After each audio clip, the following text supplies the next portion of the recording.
नमस्कार, मेरा नाम सुसन नायक है। मैं आप लोगों के लिए और इस देश के लिए प्रार्थना करने के लिए जा रही हूँ, इस भारत देश के लिए। और हो सकता है कि आप किसी भी देश से इस वीडियो को देख रहे हैं तो ये वचन आपके लिए भी है। तो मैं वचन से ही प्रार्थना करूँगी, क्योंकि कई बार क्या होता है, हम खुद के लिए प्रार्थना करते हैं, दूसरों के लिए भी करते हैं, लेकिन अपने देश के लिए नहीं करते, जिस देश में परमेश्वर ने आपको रहने के लिए दिया है। तो उसके लिए भी ज़रूर प्रार्थना करें। और चलिए इस वीडियो को शुरू करते हैं। इस प्रार्थना को पूरा ज़रूर सुनिएगा और वीडियो को स्किप मत करिएगा। अगर आप पहली बार इस चैनल पर नए आए हैं तो चैनल को सब्सक्राइब करें।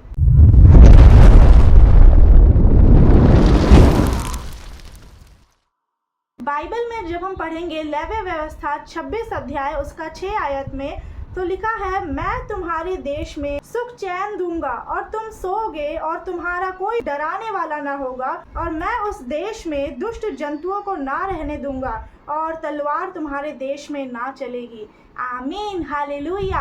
तो इस वचन के द्वारा आपको परमेश्वर क्या कहना चाह रहे हैं? जिस भी देश में आप रहते हैं, तो परमेश्वर कह रहे हैं, परमेश्वर इसमें, इस देश में, इस जगह में, इस नगर में आपको शांति देंगे।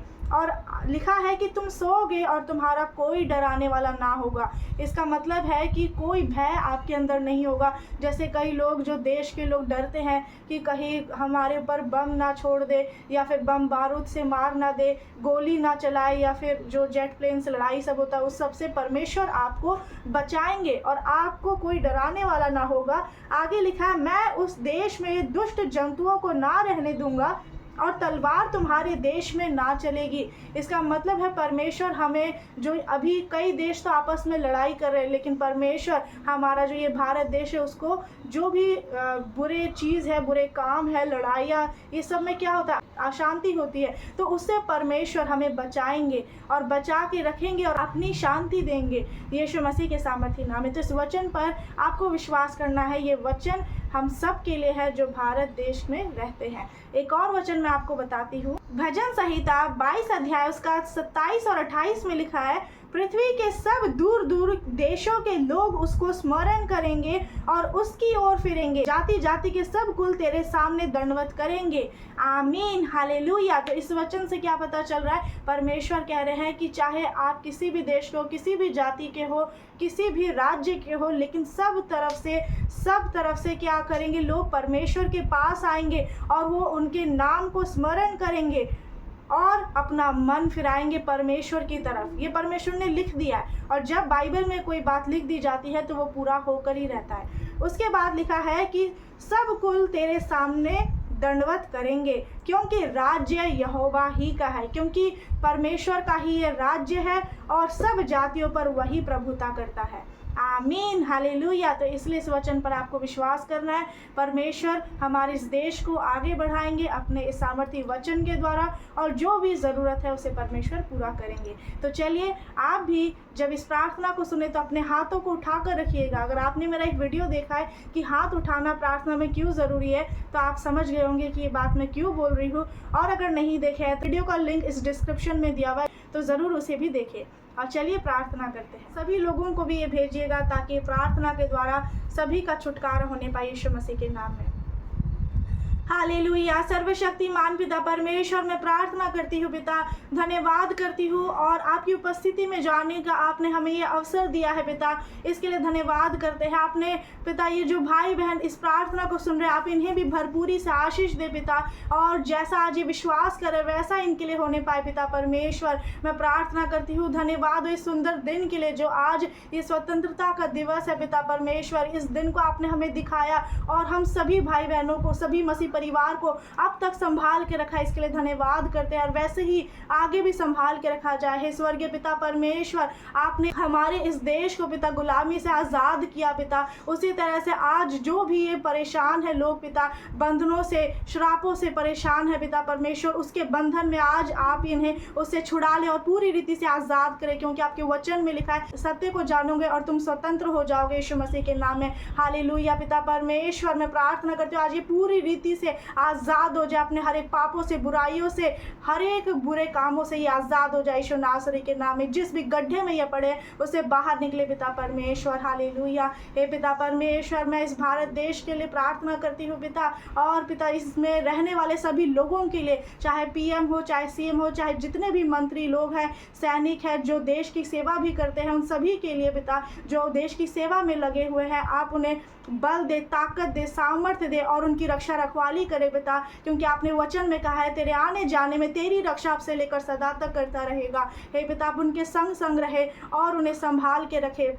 प्रार्थना करती हूँ पिता इस देश के फाइनेंस के लिए पिता परमेश्वर, ताकि जो भी अभी भी जो इस देश में जो गरीबी है, जो भी कमी घटी है, वो पूरी होने पाए और वो गरीबी दूर हो जाए यीशु नासरी के नाम में। हे पिता परमेश्वर, हर प्रकार से ये देश आगे बढ़े, आपके कामों को करने वाला बने यीशु नासरी के नाम में। हे पिता, आपका दया वाला हाथ इस भारत देश में बना रहे हमेशा, आपका अनुग्रह हम सब के ऊपर बना रहे यीशु मसीह के नाम में। हे पिता परमेश्वर, मैं प्रार्थना करती हूँ सभी लोगों के लिए पिता परमेश्वर, और सब प्रकार का जो पाप इस देश में बढ़ते जा रहा है पिता, जो अहिंसा, लड़ाई झगड़ा, ये सब जो बढ़ रहा है पिता परमेश्वर, एक धर्म दूसरे धर्म से आपस में जो लड़ाई झगड़ा चल रहा है, वो शांत होने पाए यीशु नासरी के नाम में पिता। आपकी शांति हमारे इस देश में हो यीशु नासरी के नाम में। हालेलुया। आपका दाहिना बाइना हाथ हमारे ऊपर बना रहे पिता, आप हमें आगे पीछे घेर के रखे, क्योंकि आप ही हमारे चारों ओर हमारी ढाल है, हमारी रक्षा करते हैं पिता। हालेलुया। हे पिता, आप ही हमारे रक्षक है। मैं प्रार्थना करती हूँ पिता, हर प्रकार के बीमारी, महामारी, दुष्ट कार्य, अंधकार की शक्तियों से और जितने भी प्रकार के नेचुरल डिजास्टर्स है, वो सब कुछ से, बाढ़, तूफान, भूकंप से, ये आप हमें बचा के रखे पिता। इस देश की रक्षा रखवाली करे पिता परमेश्वर, कोई भी शैतान की शक्ति छूने ना पाए पिता। हालेलुया। हे पिता परमेश्वर, इस देश के लोगों को पिता जो आपके नाम की महिमा करे, आपके कामों को बढ़ा रहे पिता, इसी तरह से आपका ये पिता परमेश्वर आपका नाम ऊंचा करे पिता। हम सभी मिल करके, हम सभी ये भारत देश के लोग मिलकर के आपके नाम को ऊंचा करने पाए यीशु नासरी के नाम में। हालेलुया। पिता परमेश्वर, मैं प्रार्थना करती हूँ जो रुकावटें हैं पिता लोगों के जीवन में, और जो इस भारत देश में भी रुकावटें हैं पिता, वो दूर हो जाए यीशु नासरी के नाम में। हालेलुया। पिता, इस भारत देश में रहने वाले सभी लोगों के लिए मैं खासकर प्रार्थना करती हूँ कि इनकी बंद आंखें खुल जाए यीशु मसीह के सामर्थ्य नाम में, जो इस संसार के ईश्वर ने बंद करके रखी है। हालेलुया। हे स्वर्गीय पिता परमेश्वर, ये सभी लोग पिता, इस देश के लोग आपके सामर्थ्य नाम पर विश्वास करें, यीशु मसीह के नाम को जाने कि आप सब कुछ करने की सामर्थ्य रखते हैं पिता। हालेलुया। और वो भी बचाए जाए, हर एक लोग अपने मनों को फिरा करके आपके नज़दीक आए पिता, और अनंत जीवन को पा सके, पाप के गड्ढे से, बुराइयों से, ये सब कुछ से बचे पिता परमेश्वर। हालेलुया। पिता परमेश्वर, और मैं प्रार्थना करती हूँ ये वचन जो आज पढ़े पिता, इस वचन के द्वारा हमारा ये देश पूरी रीति से पिता परमेश्वर आत्मिक रूप से आज़ाद हो जाए यीशु मसीह के सामर्थ्य नाम में। हे पिता परमेश्वर, मैं इस देश में सभी रहने वाले लोगों के लिए प्रार्थना करती हूँ, सभी को आपके बलवंत हाथ में सौंपती पिता, सभी को शांति मिले, विश्राम मिले और आप आज़ाद करें यीशु मसीह के सामर्थ्य नाम में। और सभी देश के लोगों के लिए भी, जो भी ये वीडियो को, ये प्रार्थना को सुन रहे, जिस भी देश में रह करके पिता, आप उन देशों को भी आशीष दे और ब्लेस करे और भरपूर आशीषों से भर दे पिता, क्योंकि आपने वचन में कहा जवान सिंहों को तो घटी होती और वे भूखे भी रह जाते, परंतु परमेश्वर के डरवैयों को कभी किसी भली वस्तु की घटी ना होगी। हे पिता परमेश्वर, सभी को आपके बलवंत हाथ में सौंपते हैं। ये भाई बहन जिन्होंने ये प्रार्थना सुना है, इन्हें भी आपके लहू से ढक देते हैं, और इस देश के चारों कोनों में 7 स्वर्गदूतों का पहरा लगा दिया जाए। देश के चारों ओर अग्नि में रथ और अग्नि में घोड़े हो, प्रभु यीशु के लहू का बाड़ा खींच देते हैं, कोई भी दुष्ट की शक्ति कार्य करने ना पाए। हे पिता परमेश्वर, आपके सामर्थ्य नाम से इस विनती को यीशु मसीह के नाम से मांगते हैं, आमीन। हालेलुया। मेरा विश्वास आपने आमीन हालेलुया बोलकर रिसीव किया है। और एक और चीज़ मैं आप लोगों को बताना चाहती हूँ कि अगर आप सोच रहे होंगे कि बाइबल में भारत देश का नाम कहाँ पर लिखा हुआ है, तो आप एस्तेर, जो पुराने नियम में एस्तेर की किताब है, एस्तेर पहला अध्याय उसका पहला में पढ़ेंगे तो साफ लिखा हुआ है, वो शब्द जो भारत का है, हिंदुस्तान, वो उसमें लिखा हुआ है। आप भी पढ़िएगा, क्योंकि ये हमें पता होना चाहिए जिस देश में हम रहते हैं तो उसके बारे में, या उसका नाम कहाँ पर बाइबल में लिखा हुआ है। तो परमेश्वर आप सभी को बहुत बहुत आशीष दे कि आपने इस वीडियो को पूरा यहाँ तक देखा है। तो ज़रूर फिर से बोल रही हूँ कि आप सब्सक्राइब कर लीजिएगा, ये वीडियो को और लोगों तक शेयर कर दीजिएगा। परमेश्वर का वचन और ये प्रार्थना पूरी दुनिया में फैल सके और लोगों का छुटकारा हो और वो उद्धार पाए यीशु मसीह के सामर्थ्य नाम में। अब आप मुझे कॉमेंट करिए और लिखिए, कॉमेंट सेक्शन में आपको लिखना है कि यहोवा का नाम ऊँचा हो। आमीन आपको लिखना है कमेंट में और वीडियो को शेयर कर दीजिएगा। परमेश्वर आप सभी को आशीष दे। फिर से आप सभी को स्वतंत्रता दिवस का शुभकामनाएं।